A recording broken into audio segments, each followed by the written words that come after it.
You are watching Melody Lane. With me, you're gonna have a great crafting time. Well, hey there, crafty friends. It's Hallie with Melody Lane Inspired, and let's make a larger than map project. I'm going to do a larger than map project with an image that was in a recent Cricut Disney digital mystery box.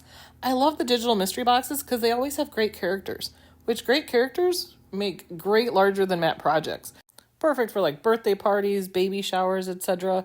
There's actually a Looney Tunes digital box that is out right now, so you can do your Bugs Bunny, your Sucker and Succotash, what's its name, Sylvester, Tweety.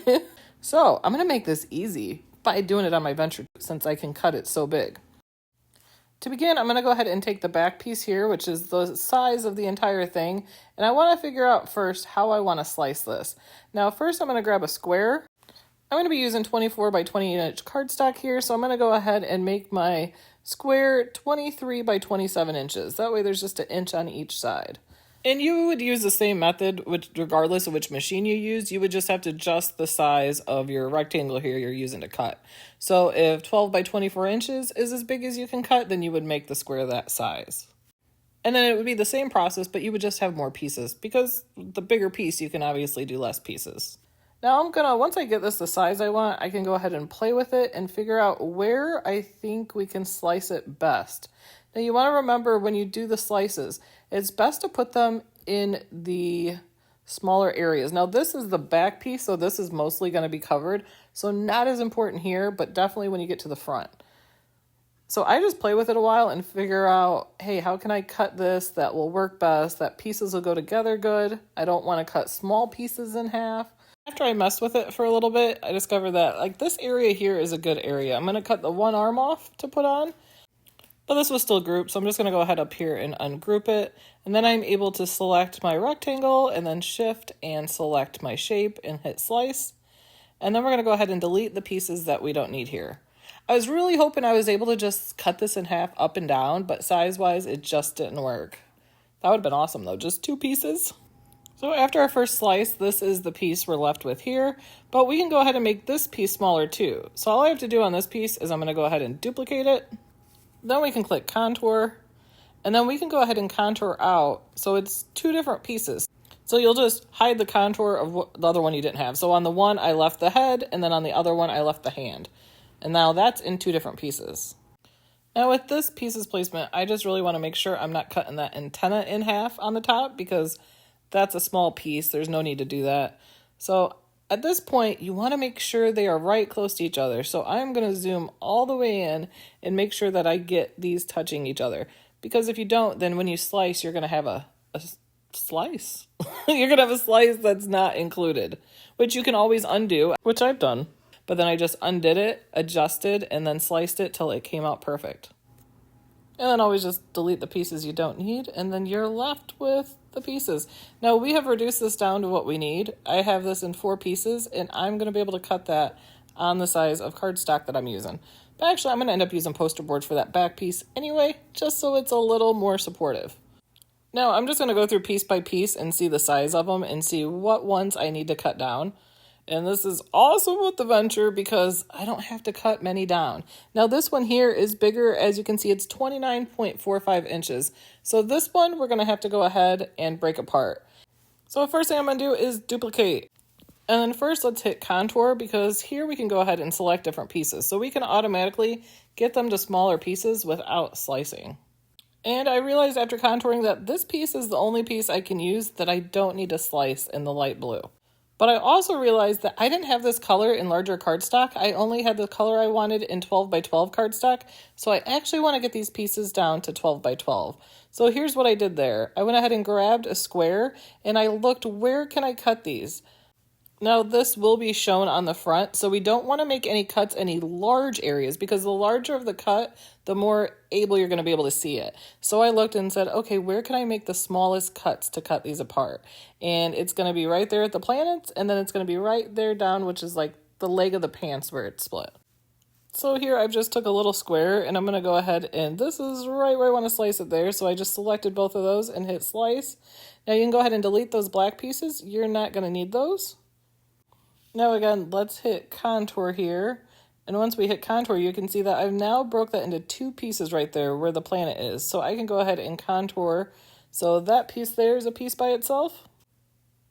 Now you can drag your mouse over this, and I hit Unite. I'm a big Unite person just because weld is permanent after you save it, and I'm just like, I can go back.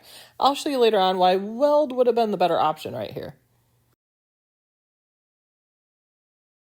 So now I'm going to do the same thing. I'm just going to bring a shape over. I'm using my square, and I'm just going to go ahead and rotate this. And my plan is to line it right up with the line that's already like the line of the pants. And then we can go ahead and select this and go ahead and slice. But before I slice, I always like to duplicate. Now we're going to go ahead and take that square and go ahead and select this, go to slice, and then again, go ahead and delete those black pieces that we do not need. And then I can go ahead and hit contour on this.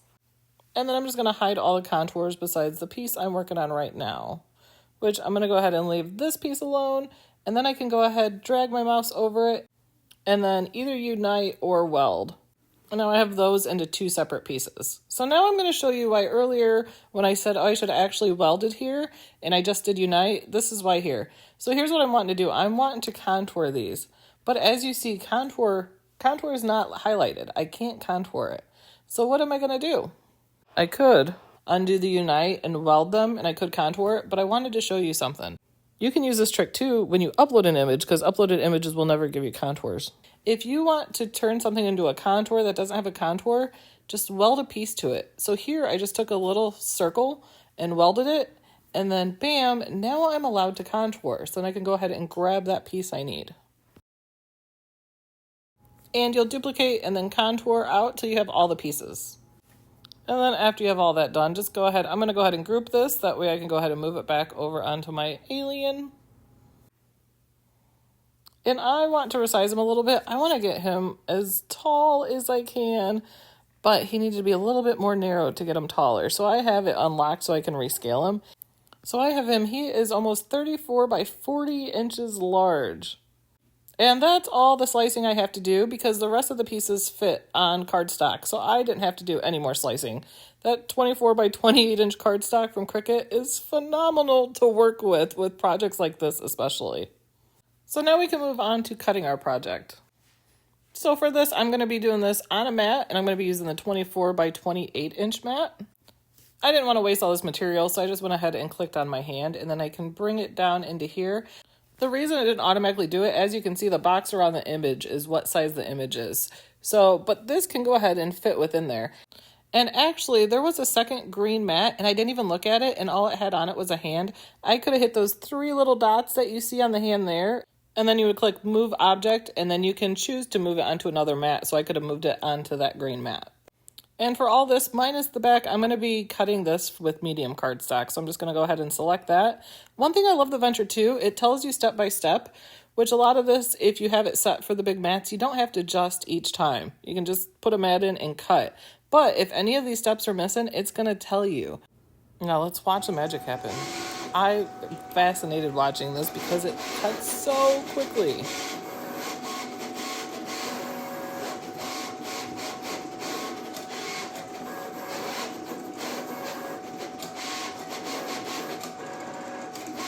And I want to show this mat here. So this mat here, I didn't like that there was so much wasted space here that was going to be on the mat. So I went ahead and changed that. So I went ahead and canceled my cut. And what I'm going to do is I'm just going to go ahead and duplicate these pants. Well, the pants, well, it's not pants, it's a belt. The belt and shoes, and then I'm going to go ahead and do contour. And then the same. So on the one piece, I'm going to contour the belt out, and on the other piece, I'm going to contour the feet out. And then always remember to save. And now when we hit make it, you can see that it put those pieces close together there. So we're wasting way less material. As I looked at it here as I'm editing, I'm like, I could have adjusted a little bit more and probably saved even a little bit more material. Now for the next mat, I have 3 pieces that are really small that instead of making 3 different mats for, I'm going to go ahead and just drag these to the same color in my color sync. And if you didn't want to do it this way, you could, where I showed that you hit the 3 dots, you could hit the 3 dots on each of these and move them all onto the same mat without switching them colors.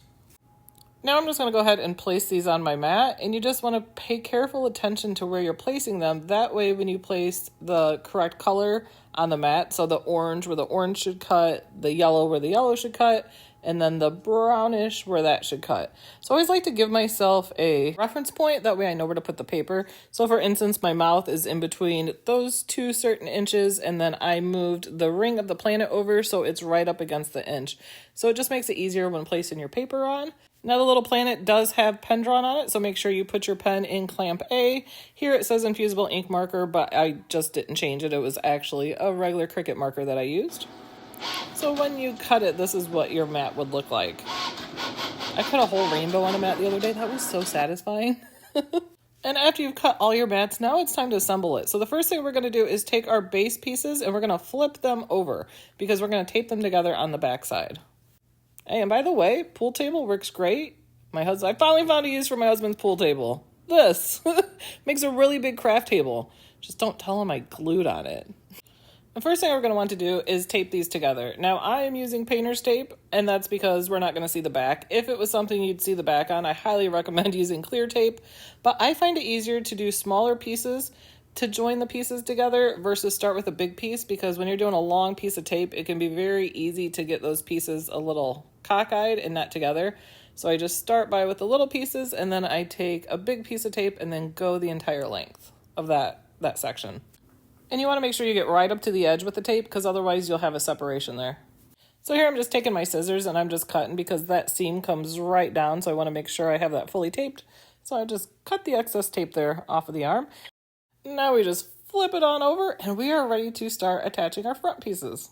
So whatever project you do, you just want to look at and figure out what will be the first piece to build off of. And in this case, it's going to be the head. So I'm just going to flip over the head and I'm going to use some glue here. You could also use double-sided tape. And for these big projects, I don't like to use like the liquidy glue. So here I'm using a Zig 2-way. And this is a chunky one. And then I just go ahead and kind of dot it all over and then I kind of spread it out. You don't want it too thick anywhere, because if you get it too thick, then it can leave bubbles underneath when you place it on top. But you just want to work quickly because it's a big surface and stuff will start to dry. So you just want to go ahead and get it in position. You just want to make sure that the border around it is even all the way around it. And that way you know you have it in the right spot. And then just go ahead and go piece by piece add in it. Now we're just going to add in the next part of his ear.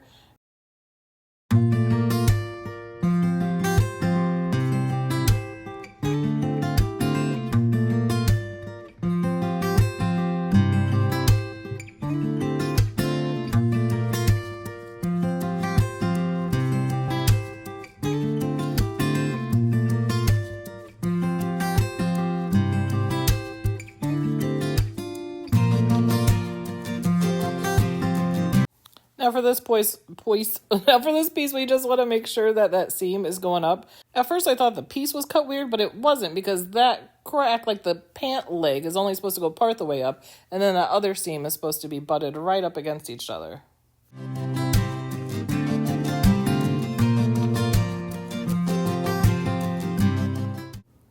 Now I noticed somewhere along the line, I lost my eyeballs, I lost the eyes, and I lost one of the pieces of the light blue. So I just went ahead and put those both on the same mat, using the trick that I showed you earlier to put them on multiple colors on one mat. And then the eyeballs, I just went ahead and played with those till I got them in the right spot. Which the pupils kind of give it away, because the center eye is in the middle, and then the other two pupils like go towards, kind of like cross-eyed into the middle eye. And with the last eyeball, we are done. We are done. Here is our almost 40-inch tall alien guy. I'm like, do they have names? I don't think they do. I think they're just aliens. Like the Pizza Planet aliens. And then look at him. I put him over here by my Venture up. I love him. And you want to know the crazy thing? Do you know how many mats it took me to load to cut this? 9. I did this in 9 mats. Which is insane. I actually looked, I could have got it down to 7 because there's a couple other colors I could have put on mats with others. But to make a 40-inch project and use only that many mats is insane. Insane. I'll go ahead in the links below actually and drop the link for that, so if you want to purchase it. Also, I'll have the links in there for Cricut that you can go ahead and shop. They have their Easter sale going on right now. 40% off paper and cards. Check out the giant cardstock and check out the Venture. I'm telling you, that thing is phenomenal. So as always, thank you guys so much for watching. If you could give us that thumbs up, we greatly appreciate that. Leave us a comment below. What do you think? Have you made any larger than that projects? What ones have you done? Oh, I'll also put the links for the Looney Tunes digital mystery box, which is going on now. And there's 144 different images in that you get. And it contains all of your favorite Looney Tunes characters like Bugs Bunny and Sylvester and Tweety and Marvin the Martian and the Tasmanian Devil. And those are only available for a limited time. And you can hit the subscribe. That way you always get notified when we have new videos and when we go live. And next week, we're going to be going live with our Patreon event with some of our Patreons from Columbus, Ohio, which is so exciting. So, and we might even go live on YouTube for karaoke night. You just never know what you're going to get. We don't know what's going to happen. All I know is it's going to be a fun time with our crafty friends. And you know what? Crafty friends are the best friends. So thank you, crafty friends, for watching. We hope you guys have a craftastic weekend and happy Easter, everyone. We will see you next time. Happy crafting. Bye. And as always, special appreciation goes out to our admins, our followers, and Cricut.